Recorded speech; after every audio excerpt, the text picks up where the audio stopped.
We're coming up on Samhain now. That is the European pagan name for what has more or less morphed into Halloween. And we're coming up on Dia de los Muertos, Day of the Dead. Both of these traditions have their roots in ancient cultures that would later be overtaken by Christianity, more mostly. And both traditions, though, retain their pre Christian imagination and pre Christian values. Both Samhain and Dia de los Muertos include rituals of lighting candles and preparing special foods to connect with deceased loved ones in the spirit world. Our desire to connect with the spirit world is part of who and what we humans are. Writer and modern witch Brie Luna, who's also known as the Hood Witch, says, "We know deep down that the realm of the spirit is not supernatural. It's the most natural thing there is. And we are yearning to bring that part of our spirit back to us." So we're going to take a closer look at that today. Before we go there, though, I want to hold space for the fact that some of us are experiencing acute grief right now. Some of us are experiencing grief over a recent death. It's been particularly painful to lose loved ones in the last 18 months when, of course, our rituals around grief and our ability to gather have been so disrupted. As we prepared to return to our sanctuary for the 11 o'clock service last month, I also experienced quite a lot of grief. At least 24 members of our congregation have died while our physical sanctuary was closed. And some of them, like Alicia, Janelle, Larry, Linda, PJ, and others, were regular attenders. And I feel their absence in that room, as I'll bet some other members of our church do too. We didn't know we wouldn't see them again in that space. If you are grieving, I hope today's message brings you some measure of comfort. The Covenant of UU Pagans, our congregation's pagan group, has created this altar in the back of the sanctuary for remembering loved ones who have died of any cause since the beginning of 2020, and you're invited to add names to it. And if you're not able to visit the sanctuary in person, but you'd like me to add your loved one's name to the altar, just send me an email with their name anytime this month, and I would be glad to do that for you. That same pagan group is also hosting a Samhain ritual on Zoom on Saturday, October 30th, and all are invited to join them to honor ancestors and others who've died. There was some information about that in this week's weekly email newsletter, the e-broadsheet. But if you missed that, you can contact the church office and we'll still get that information to you, give you the contact for that group. Our pagan group holds beautiful services, by the way. If you've been thinking about trying it out, but you haven't visited one yet, I recommend it because they are a treasure at First Unitarian. We also have a couple more rituals of remembrance coming up that I want to share with you. On Sunday, November 7th, both this Zoom service and the in-person service will include a candle lighting ritual for remembering our beloved dead, no matter how long it's been since they died. If you'll attend on Zoom, just have an extra candle handy that day. And you can even make a little bit more of an altar out of it if you like. This is one I did this last week on my grandmother's birthday. She would have been 96. So for my little altar, I nestled a tea light in a circle of coffee because she loved coffee, and sugar for her love, and salt because she was a hardworking, salt of the earth kind of person. So you could do something like that too. And then finally, also on November 7th, we're going to hold our annual memorial wall ceremony in Memorial Garden on the church campus. And this is when we remember UUs whose names are on our memorial wall, many of whose ashes are also contained within the wall, which is a cinerarium. So we'll be wearing masks for this simple ritual, which includes music and prayer. We are holding lots of space for grief and remembering this season. But what do UUs believe happens after we die? Or as one of you put it in the survey we sent out a few weeks ago, quote, "The big question about spirits disembodied is their ontological status. In other words, where or how do they exist? Are they part of the mind of the experiencer, or do they actually have their own independent existence? What a rich question. And to that, I would add, or are those two things quite as different as we imagine? What does it mean to exist? I mean, in terms of mass, a human being is about half water. On a cellular level, we are biomes that contain more non human cells than human ones. About 90% of the cells in the human body are not human. It's just that the human ones are larger. So that's what we see. And on an atomic level, we're made up of space and energy. So, what does it mean to be a person and to exist or not exist? Well, since Unitarian Universalism does not have metaphysical doctrines, there's no specific church teaching about life after death, at least not about the logistics of life after death. UUs bring lots of different understandings to this. And I love that about us. And I've said before, sometimes non-UUs wonder how on earth it works to have so many different beliefs in one congregation, but I say it works great. There's just so much richness in our diversity. And that's why I wanted to hear from you this month. So I created a survey. And by the time I downloaded the data at the end of last week on Friday, about 113 people had responded. I saw that a few more trickled in after that, but not really enough to change the overall balance. So here's what you had to say. The first question was, do you believe the souls/spirits of humans continue after death? And you can see in this slide, 46.9% said yes, 26.5, not too sure, and 26.5, no, don't believe in that. The next question was, do you believe that we can communicate with the dead? So here, 43.4% of you said no, we don't think that can happen. 31.9%, maybe, not sure. And 24.8%, about a quarter, yes, we can communicate with the dead. The third question, do you believe the dead involve themselves with the events of our lives? 51.3%, no, they're not involved. 27.4%, maybe, not sure. And about 21.2%, a little over 1 in 5, yes, they involve themselves in our lives. And fourth, I asked, regardless of your answers to the above, have you personally ever received a sign from someone who died or saw the dead in some spiritual form, such as an animal, object, or apparition? I asked the question this way because, as one person explained, quote, I'm not really sure I believe in this sort of thing, but I have experienced it. I totally get that. So in terms of receiving a sign or seeing the dead in some spiritual form, 46% said no, they have not experienced that. 17.7% said maybe they had.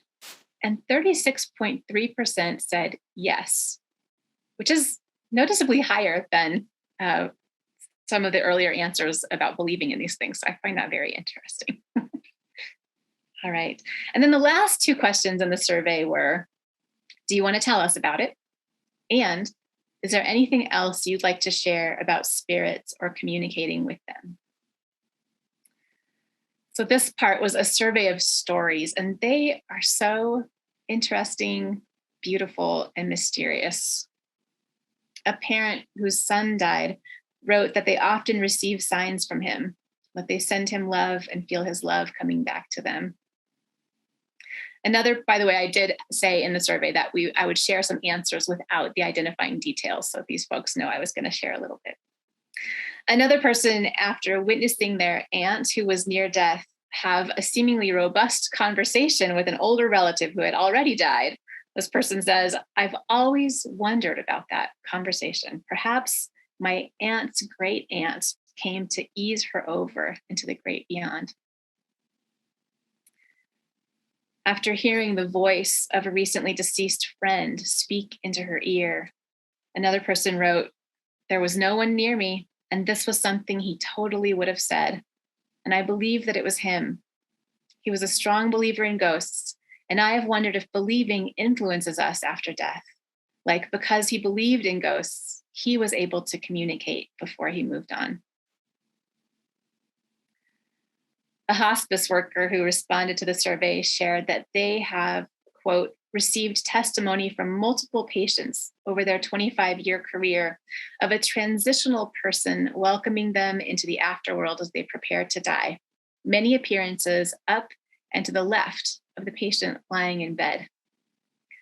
Also, multiple patients have confessed identifying some kind of vehicle that will transport them into the afterworld: cars, trucks. One patient didn't die until she had money in her hand. Some needed their purse or wallet. One patient said that a car with deceased family members slowed down for her but wouldn't let her into the car. And we spent, this is continuing the quote here, we spent a visit examining this event, and it helped her prepare for death and the day the car would stop for her. Quote, I also spent many bereavement sessions listening to events that grieving family members experienced, centered on visitations from their deceased loved ones. A butterfly, a scent, a change in room temperature, moved physical objects such as slippers are some examples, end quote. The hospice worker went on to share that some people were comfortable with those experiences and spoke of them as though they were just everyday things, while others found them very, very surprising and confusing. Others told stories in the survey about feeling a deceased loved one's presence or hearing a deceased loved one call their name, sensing a smell associated with them, or being visited by the loved one in a dream or a meditative state. Sometimes a dream might feel just like that, like a dream, while other times the sense of being visited in one is so real it seems undeniable. One person wrote about a dream visit from their deceased father saying, quote, when we said I love you and hugged in the dream, energy and light coursed through my body in reality. I woke up very scared and wondered what the heck had happened. Others expressed uncertainty about their experiences of deceased loved ones, but acknowledged the comfort in it. Quote, even if it's not real, sometimes imagining I've seen a hello from someone I've lost provides me with comfort and meaning, one person said. And another wrote, after my mom passed, she appeared to me in a dream. My sister swears that it was my mom trying to tell me she's happy where she is. I think it was just my brain conjuring comforting memories, but I hope my sister is the one who is right. And though there were many such stories, and one person even said they had received more communications from the other side than they cared to admit, this isn't always the case. One person wrote, I'm still waiting. And another spoke of feeling disappointed that although one parent visited them after their death, the other parent did not. And obviously, many of us have not experienced any such thing and don't expect to. There's a reading that I've included in memorial services from time to time, which I've included that reading when it seems like a good fit for the person who we are remembering. It was written by the journalist Aaron Freeman from a physicist's perspective. And I think in its very scientific way, it speaks to our need to understand what happens and to stay connected. And this reading can bring together, I think, what seem like divergent interpretations of existence after death. So I've asked Matt to share it with us this morning. Matt? You want a physicist to speak at your funeral. You want the physicist to talk to your grieving family about the conservation of energy so that they will understand that your energy has not died. You want the physicist to remind your sobbing mother about the first law of thermodynamics, that no energy gets created in the universe and none is destroyed.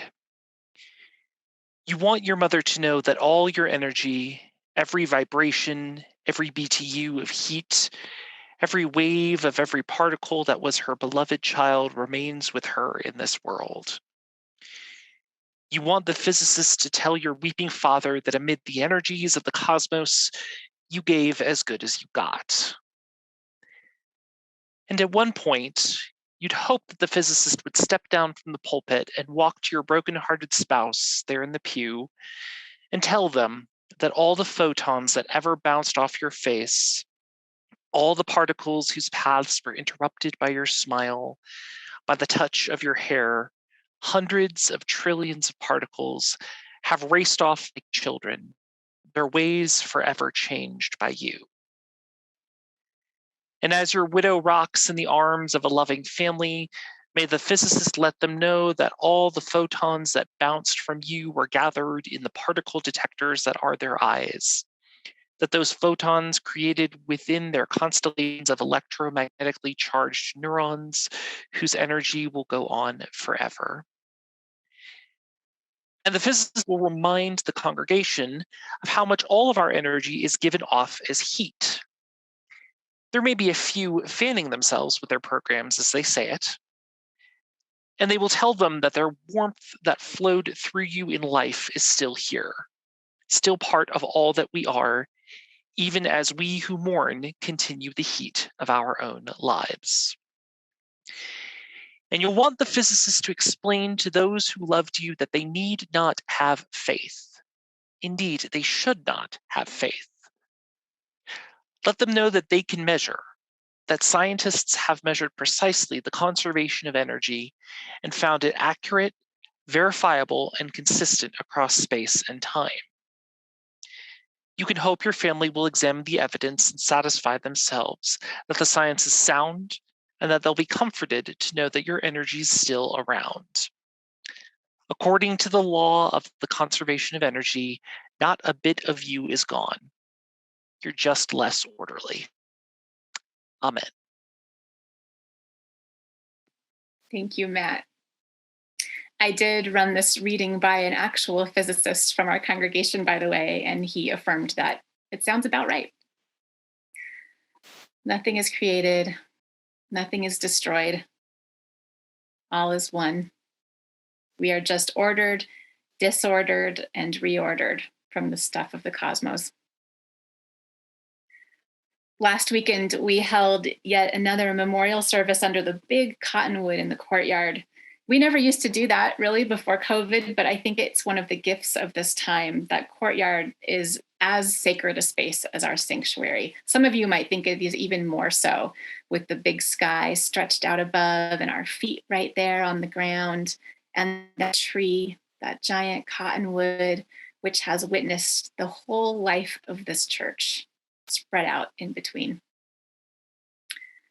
In that service, I read an excerpt from a poem by May Sarton that goes, what has been once so interwoven cannot be raveled, nor the gift ungiven. Now the dead move through all of us, still glowing, mother and child, lover and lover mated, are wound and bound together and in flowing. What has been plated cannot be unplated. Only the strands grow richer with each loss, and memory makes kings and queens of us.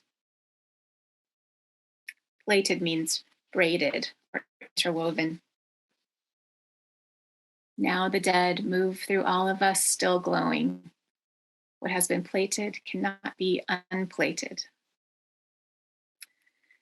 If all is one, and the dead move through us all still glowing, then it makes perfect sense to me that we can still connect with them on some level. And since there's so much that remains beyond our understanding, I encourage you to trust in your intuition and in what resonates with you. We can and should draw on science and on the traditions of our ancestors in our search for meaning. Yet our way of connecting with those who have died may still be different from someone else's, just as your particular spiritual path is unique to you. So, light a candle, make some food, sing a song, go to a special place, or spend some time in nature, dream, meditate, or just be with your memories and your beloveds. For however else the universe works, it is certainly also true that, in the words of one of your fellow UUs, quote, "It is our love for the dead and memories of them that live on, The spirit of their impact remains with us as long as we allow it. I keep these people alive in my soul, and I hope someday somebody will keep me alive in their soul. The power of love is as strong as we make it. Blessed be.